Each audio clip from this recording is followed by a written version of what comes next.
இறைமகன் இயேசு கிறிஸ்துவில் மிகவும் பிரியமான சகோதர சகோதரிகளே, நண்பர்களே, பெற்றோரே, பெரியோரே, குழந்தைகளே, இந்த நாளை ஆண்டவர் நமக்கு ஆசீர்வாதமாக தந்திருக்கின்றார். அதிகாலை வேளையிலே முழந்தாள் படியிட்டு இறைவார்த்தையை சுற்றியிருந்து ஆண்டவரே, இறைவார்த்தை கேட்கின்ற மக்களுடைய ஆன்மாக்களை திறந்துவிடும், இவர்களுடைய இதயங்களை திறந்துவிடும், உள்ளத்தை திறந்துவிடும், இவர்களுடைய செவிகளை திறந்துவிடும். உம்முடைய அருள்கரம் இவர்களை தொடட்டும். இறைவார்த்தையின் மூலமாக இன்று இவர்களுக்கு கிடைக்கின்ற இந்த ஒவ்வொரு செய்தியும் இவர்களுக்கு ஆண்டவரை உரமாக அமையட்டும். இந்த வாழ்வுக்கு ஏற்ற விளக்காக இருக்கட்டும்.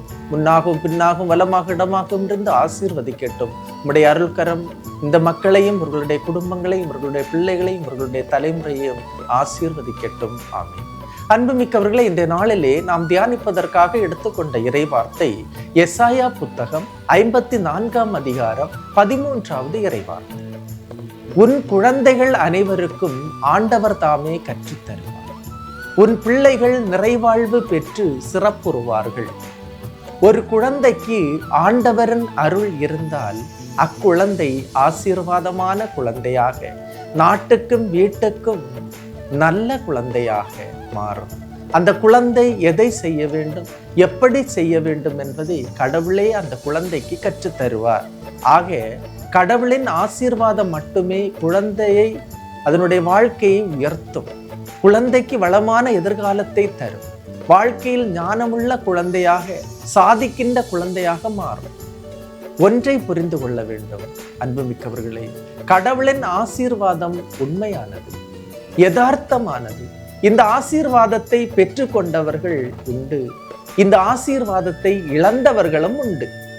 கிடைத்த ஆசீர்வாதத்தை பலுகி பெருகி பன்மடங்காக பெருக்கியவர்கள் உண்டு. ஆனால் கிடைத்த ஆசீர்வாதத்தை தங்க விடாமல் அழித்தவர்களும் உண்டு. இன்று நீங்கள் மன்றாட வேண்டும், ஒன்றை மன்றாட வேண்டும். கடவுளே, ஒவ்வொரு நாளும் இறைவார்த்தையின் மூலம் கிடைக்கின்ற ஆசீர்வாதத்தை பல மடங்காக்கி பலுகி செய்ய என்னை ஆசீர்வதியும் என்று நீங்கள் இன்று கடவுளிடம் வேண்ட வேண்டும். அதை குன்றின் மேலிட்ட விளக்காக அனைவருக்கும் பகிர்ந்து கொடுத்து பிரகாசமாக்க, அனைவருக்கும் வெளிச்சமாக மாற்ற எனக்கு சக்தி தாரும் என்று ஜெபிக்கிறேன். உங்கள் குழந்தைகளுக்காக மன்றாடுங்கள். கடவுளே, இன்று கேட்ட இறைவார்த்தையின் அடிப்படையில் எங்கள் குழந்தைகள் ஞானம், அறிவு, புத்தி, கீழ்ப்படிதல் பெற்று நாட்டுக்கும் வீட்டுக்கும் ஏற்ற நல்ல குழந்தைகளாக மாற வேண்டும் என்று உங்களுடைய குழந்தைகளுக்காக ஜெபியுங்கள். இந்த இறைவார்த்தையின் ஆற்றல், அபிஷேகம், சக்தி உங்களுடைய குழந்தைகளில் நிறைய ஜெபியுங்கள். உங்கள் பிள்ளைகள் நிறைவாழ்வு பெற்று சிறப்புறுவார்கள் என்று இறைவார்த்தை சொல்லுங்கள்.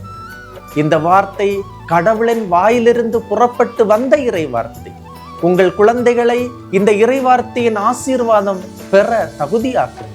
கடவுள் சொன்ன வார்த்தை கண்டிப்பாக உங்கள் குழந்தைகளில் நிறைவேறும் என்று நம்புங்கள். அந்த அடுத்த தலைமுறையின் மீது கடவுளுக்கு கரிசனை உண்டு. உங்கள் குழந்தைகளின் மீது கடவுளுக்கு கரிசனை உண்டு. உங்கள் குழந்தைகளின் மேல் கடவுளுக்கு பற்று உண்டு. அன்புமிக்கவர்களே, நீங்கள் அதை நம்ப வேண்டும், புரிந்து கொள்ள வேண்டும். குழந்தைகளை ஆசீர்வதித்த கடவுள் அவர்கள் பிற்காலத்தில் நல்ல பிள்ளைகளாக வளர வேண்டும் என்று ஆசீர்வதிக்கின்ற கடவுள் இன்று உங்கள் குழந்தைகளையும் ஆசீர்வதிப்பார். இந்த இறைவார்த்தையை நம்புங்கள். இந்த இறைவார்த்தையின் ஆற்றல் உங்கள் குழந்தைகளோடு இருக்கும்.